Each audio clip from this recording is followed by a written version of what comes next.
Leigardagin 26. mars og mánadagin 28. mars 1988 voru tvær værar rastir í føroysku flogsøguni.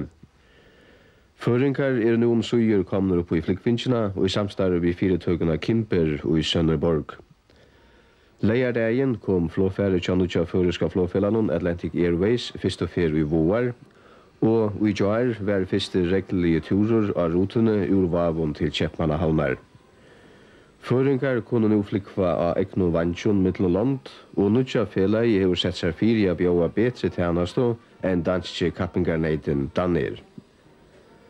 Ta flogferð hjá Atlantic Airways kom í vår leigardagin, tóku løgmaður, Landsstýrismaðurin í samferðslumálum og annur í móti, og tónleikinum stuðlaðu servingar fyri.